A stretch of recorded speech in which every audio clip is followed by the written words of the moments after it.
የድምፃዊ ሰማኸኝ በለው አጭር የህይወት ታሪክ። አፈር ለሚበላው ለሚበሰብሰው ለዚህ ፈራሽ ገላ ቁምጣ መቻነሰው ሕያው ሆኖ የሚኖር ሞትንስ የማይ ማን ነው? ነፍሱንስ ከሲኦል እጅ የሚያድን ማን ነው? ድምፃዊ ሰማኸኝ በለው በቅጽል ስሙ ሰሜ ባላገሩ ከአባቱ ከአቶ በለው ሹምዬና ከእናቱ ከወይዘሮ እናትነሽ ቢልልኝ መስከረም 17 ቀን 1960 ዓመተ ምህረት ውብ በሆነችው የአባይና የጣና መፍለቂያ በምትባለው ባህር ዳር ከተማ ተወለደ።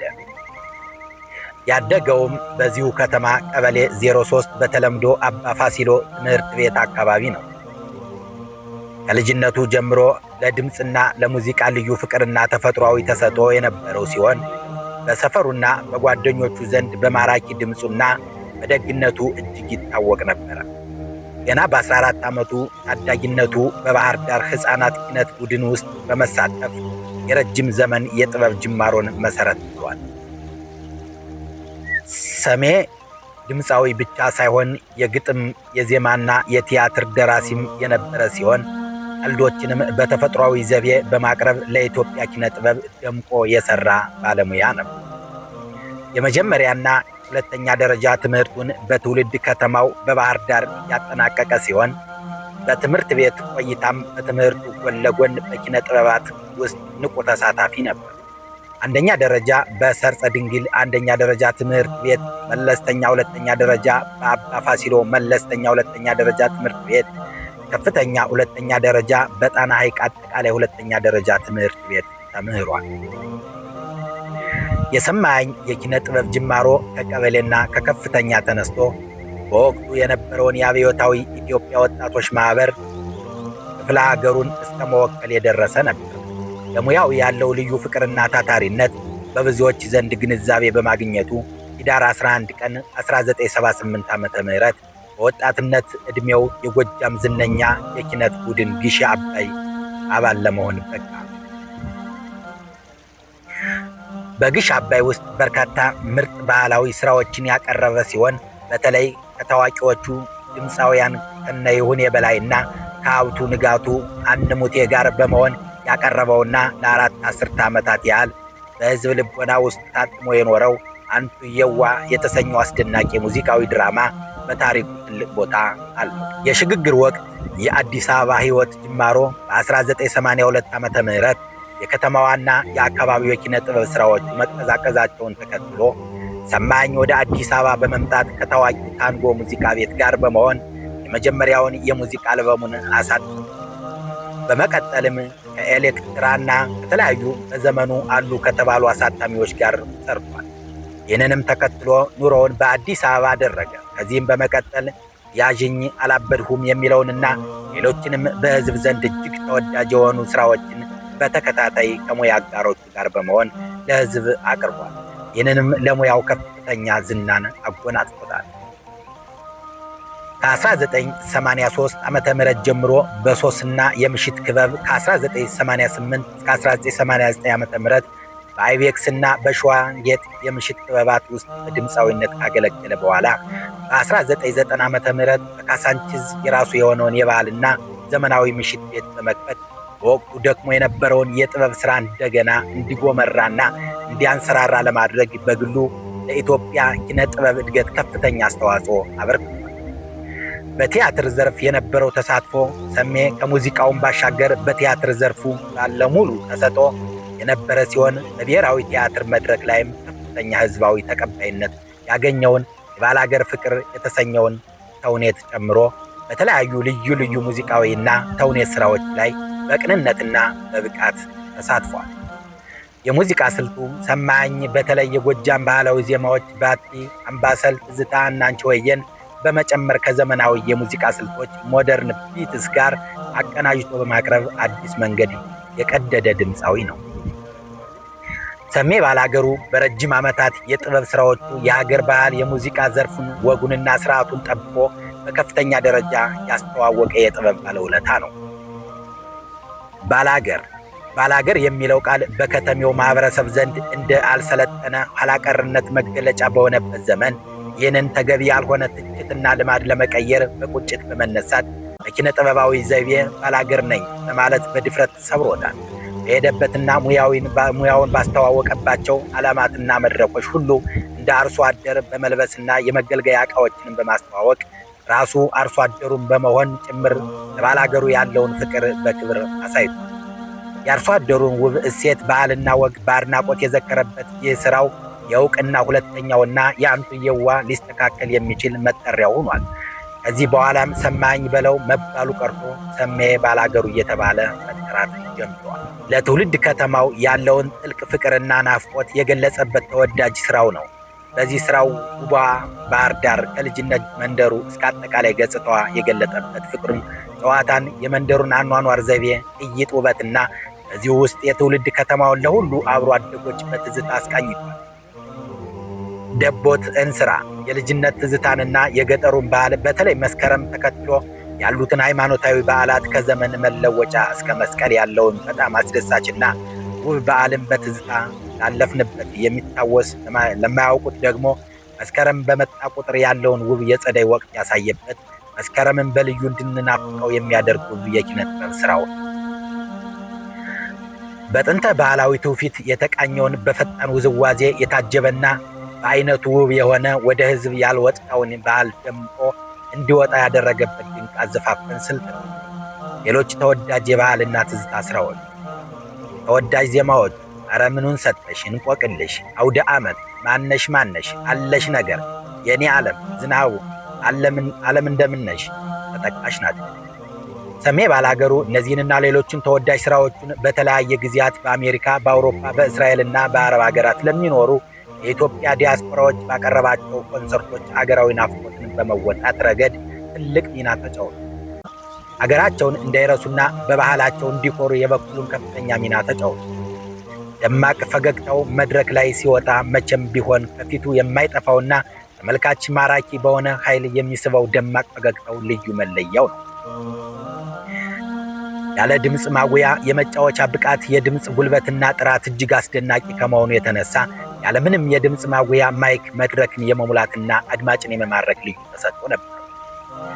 የመድረክ አያያዝ ከተመልካቾች ጋር በቀላሉ የመቀራረብ፣ ሰውን የማስደሰትና መድረኩን ሙሉ በሙሉ ከመቆጣጠር ልዩ ተፈጥሯዊ ስጦታም ነበረው። ለፍትህ የነበረውና የጸና እምነትና የማህበረሰብ ተጽዕኖ ሰሜ ባላገሩ በ1991 ዓ.ም በደረሰበት የመኪና አደጋ ምክንያት በወንጀል ተጠርጥሮ ፍርድ ቤት ሲመላለስ ቢቆይም በመሃሉ ለስራ ወደ አሜሪካ መሄድ ነበረበት። በስራ ላይ እያለም በተጠረጠረበት ወንጀል የ4 ዓመት የእስር ፍርድ እንደተፈረደበት ሰማ። ብዙዎቻችን እንኳንስ እስር ተወስኖብን እንዲያውም ውጭ ናፋቂ በሆንበት ጊዜ ሰሜ ግን ፍትህንና ሕግን በማክበር ስራውን አቋርጦ ወደ ሀገሩ በመመለስ ቤተሰቦቹንም ልይ ሳይል ቦሌ አውሮፕላን ጣቢያ ላይ እጁን ለፖሊስ በመስጠት ለሕግ ተገዥነት በተግባርን አስተምሯል።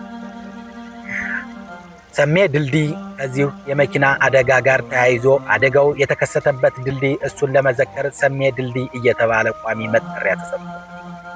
ሰሜ መንደር የመኖሪያ መንደሩ ከነዋሪው ቀድሞ የገባና ከነበሩት አርሶ አደሮች ጋር በነበረው ሰላማዊ ግንኙነት የተነሳ አካባቢው ሰሜ መንደር እየተባለ እንዲጠራ ሆኗል። የብርታት ተምሳሌት ኖኪያ ሰሜ ባላገሩ በወቅቱ በሀገራችን ማህበረሰብ የተንቀሳቃሽ ስልክ መጠቀም በጀመረበት ወቅት የኖኪያ ስልክ ምርት ሰሜ ባላገሩ ተብሎ እስከ ማስጠራት የደረሰ ተጽዕኖ ፈጣሪ ነው። ይህም ስልኩ ከነበረበት ጥንካሬና ወድቆ አይሰበሬነት የተነሳ ከሰሜ የብርታትና የጥንካሬ ተምሳሌነት ጋር ተያያዥ የተሰጠው ስያሜ ነበር። ሰሜ ባላገር ከተሰጠው አሻገር በተገኘበት ቦታ ሁሉ ሳቅን የሚፈጥር እጅግ ተጫዋችና ቀልድ አዋቂ ነበር። በአንድ ወቅት 3 ነገር እወዳለሁ፣ አገሬን፣ ትዳሬንና ስራዬን በማለት መርሁን የገለጸ ሲሆን ይህንንም በተግባር ያሳየና ቋሚዎች የሆንን ወዳጆች ሁሉ የምንመሰክርለት እውነት ነው። ሰማኝ በጥበብ ሕይወቱ ስኬታማ እንደነበረ ሁሉ በቤተሰብ ሕይወቱም የተባረከ አባትና ባል ነበር። በ1982 ዓ.ም ከወይዘሮ ገቢያነሽ አባተ ጋር የትዳር ሕይወት የመሰረተ ሲሆን የ4 ታላላቅ ምሁራን ወንድ ልጆች አባት ለመሆን በቁ። አንደኛ ኢንጂነር ቢንያም ሰማኝ፣ ሁለተኛ አርክቴክት እስራኤል ሰማኝ፣ ሶስተኛ ኢንጂነር አብርሃም ሰማኝ፣ አራተኛ አቤል ሰማኝ፣ ሰሜ የእነዚህ የልጆቹን ፍሬ የ4 የልጅ ልጆችን ለማየት በመታደል በቤተሰቡና በልጆቹ ደስታ ይበልጥ የተባረከ አባት ለመሆን በቅቷል። ልጆቹን በጥሩ ስነ ምግባርና እውቀት ቆጥቶ በማሳደግ እንዲሁም ልዩ አባታዊ ፍቅርን በመስጠት ረገድ ለአካባቢው ማህበረሰብ ትልቅ አርአያና አስተማሪ የነበረ ቤተሰብ መሪ ነበር። ሰሜ በጥበብ ብቻ ሳይሆን የማህበራዊ ህይወትን በመደገፍና በቸርነቱ የሚታወቅ ታላቅ ሰው ነበር። ጓደኝነትና ታማኝነት ከትውልድ ከተማው ከባህር ዳር ጀምሮ የልጅነት ጓደኞችን፣ አብሮ አደጎቹን፣ የሙያ አጋሮቹንና በልዩ ልዩ ሁኔታ የተወዳጃቸውን ወዳጆቹን ሁሉም መቼም ቢሆን የማይረሳ ለታመሙት ደራሽና ጠያቂ ነበር። የጭንቅና የችግር ቀናት ሲከሰቱም የሙያና ገንዘብ እርዳታ ዝግጅቶችን ሙሉ በሙሉ በነፃ አገልግሎት በመስጠት ያግዝ ነበር። አባቶችን እሴትና እንግዳ ተቀባይነት ወደ ቤቱ ለዘለቀ እንግዳ የጥሰቱን የአባቶችን ሃይማኖታዊ እሴት በተላበሰ መልኩ የእንግዶችን እግር አጥቦ አብልቶና ጠጥቶ አልጋ ለቆ ለዘመድ አዝማድና ለእንግዳ የሚያሳየው ልዩ ወንድማዊ ፍቅር መቼም ቢሆን የሚረሳ አይደለም። የአረጋውያን መርጃ ማህበር ስራዎች ላይ በጉልህ በመሳተፍ አረጋውያንን በመደገፍና በመርዳት ትልቅ ማህበራዊ አርአያነት አሳይቷል። ጌታውንም ተወጥቶ ለባህር ዳር ከተማ ያለው ውለታ በትውልድ ከተማው በባህር ዳር ልዩ ልዩ ማህበረሰብ አቀፍ ዝግጅቶች ሲኖሩም በነፃ አገልግሎት በመስጠት የከተማዋን ሁለንተናዊ እንቅስቃሴ ያግዝ ነበር። በአዲስ አበባ በሚኖርበት በቦሌ ቡልቡላ አካባቢ የሚገኘው የቡልቡላ መድኃኔዓለም ህንፃ ግንባታ ከመጀመሪያው ጀምሮ በልማት ኮሚቴነት ተመርጦ በንቃት አገልግሏል። ገቢ በማሰባሰብና አቅሙን እውቀቱንና ጉልበቱን በሙሉ በመስጠትም ያበረከተው በጎ አስተዋጽኦ ሁልጊዜም በቤተ ክርስቲያኗ ታሪክ ውስጥ የማይረሳ ትልቅ አሻራ ነው። በሰበካ ጉባኤ አባልነት ተመርጦ በቅንነት በታማኝነትና በፍጹም ፍቅር ቤተ ክርስቲያንን አገልግሏል። የቤተ ክርስቲያን ገቢ ማዳበር ቤተ ክርስቲያኗ ገቢዋ እንዲዳብርና ካህናት የተሻለ ደሞዝ እንዲያገኙ በማሰብ የብሎኬት ማምረቻ ማሽን ገዝቶ በነፃ አበርክቷል። ለህዳሴው ግድብ ያበረከተው አስተዋጽኦ ለታላቁ ህዳሴ ግድብ ልዩ ዜማና ግጥም በመፍጠር ህብረተሰቡን በኪነ ጥበባዊ መንገድ ድጋፍ እንዲያደርግ አነሳስቷል። ታሪካዊ ድርሻውንም ተወጥቶ አሻራውን አኑሯል። ሰሜ ባላገሩ በሀገራዊ ጥሪዎች በሙሉ የተጣለበትን ኃላፊነት በቅንነት የተወጣ ሀገር ወዳድ ነበር። ሀገር በተወረረችበት ወቅትም እስከ ግንባር ድረስ በግንባር ቀደምትነት በመጓዝ ሰራዊቱን ያበረታታ ይቀሰቅስና ለሀገር ክብር የቆመና ግዳጁን በጀግንነት የተወጣ የጥበብ ሰው ነበር። ሰሜ ከቅርብ ዓመታት ወዲህ ከመደበኛ በላይ የሆነ ውፍረቱ ይህ ነው የተባለ የጤና ችግር እንዳልፈጠረበት ከ1 ዓመት በፊት የመገናኛ ብዙሃን ተናግሮ ነበር። ከቅርብ ጊዜ ወዲህ ደግሞ ውፍረቱ ለመቀነስ የተለያዩ የሕክምና ዘዴዎችን ሲከታተል የቆየ ሲሆን ጥሩ ለውጥ እያመጣ መሆኑን በማህበራዊ ሚዲያዎችን ሲገልጽ ነበር። በመጨረሻም ሰኔ 8 ቀን 2018 ዓ.ም ጠዋት የድካም ስሜት ተሰምቶት በልጆቹ አማካኝነት ወደ ሆስፒታል እየተወሰደ ሳለ በድንገት በመድከሙ ሆስፒታል ደርሶም እርዳታ ቢደረግለትም ባለማገገሙ ብዙም ሳይቆይ ህይወቱ አልፏል። ይህ ታላቅ ድምፃዊ በህይወቱ የመጨረሻዎቹ ወራት ላይ ከሙዚቃው ዓለም በመጠኑ ራቅ ብሎ የነበረ ቢሆንም በቅርቡ ግን የኢትዮጵያ አንድነትና ጀግንነት መሪ ለሆኑት ንጉሥ ማስታወሻ የሚሆን ቴዎድሮስ የተሰኘች ድንቅ ነጠላ ዜማ ለህዝብ አድርሶ ነበር። ሰማኝ በገጠመው ድንገተኛ የድካም ስሜት ምክንያት በተወለደ በ58 ዓመቱ ከዚህ ዓለም በሞት ተለይቷል። ህልፈቱ በኢትዮጵያ የሙዚቃ ቲያትርና የማህበራዊ አገልግሎት ዘርፍ ላይ ትልቅ ክፍተት የፈጠረ የሀዘን መርዶ ነው። በአጠቃላይ ሰማኝ ሰሜ ባላገሩ በባህር ዳር ሰርጸ ድንግል ተነስቶ በግሼ አባይ የኪነት ቡድን ውስጥ አልፎ በብሔራዊ ቲያትር መድረክ አብርቶ በብርቱ ትግል የኢትዮጵያ የሙዚቃና የቲያትር ጥበብ በክብር ያገለገለ ባለብዙ መክሊት የጥበብ ሰው ነው።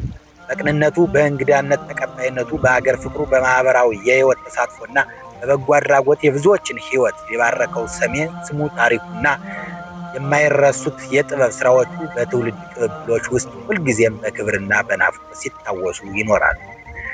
ሰሜ በመጨረሻም የአምላክ ቃል ዘፍጥረት 3:19 ላይ ወደ ወጣህበት መሬት እስክትመለስ ድረስ በፊትህ ወዝ እንጀራን ትበላለህ፣ አፈር ነህና ወደ አፈርም ትመለሳለህና እንዲል ሰው በምድር ላይ ዘመኑ ፈጽሞ ወደ ዘላለም ቤቱ ይሄዳል። ሰው ከአፈር ተፈጥሮ ወደ አፈር ይመለሳል። ነገር ግን መልካም ስራውና ፍቅሩ በሕይወት ይኖራል ነውና መልካሙን ስራ አስቀምጦ ወደማይቀረው የሥጋ ሞት ሂዷል። ሞት የሥጋ መለየት እንጂ የመንፈስ መጥፋት አይደለም። ዛሬ ከእኛ ቢለይም በፍቅርና በትዝታ ሁሌም ከእኛ ጋር ይኖራል። ለሚወዱት ቤተሰቡ፣ ለአብሮ አደግ ወዳጅ ዘመዶቹና ለመላው የኢትዮጵያ ሕዝብ አድናቂዎቹ ቀጣይ የሕይወት ስንቅ ነው። ሥርዓተ ቀብሩ ዛሬ ማክሰኞ ሰኔ 9 ቀን 2018 ዓ.ም በቦሌ ቡልቡላ ደብረ መድኃኔዓለም ቤተክርስቲያን በክብር ተፈጽሟል። እግዚአብሔር አምላክ ነፍሱን በአጸደ ገነት ያሳርፍ።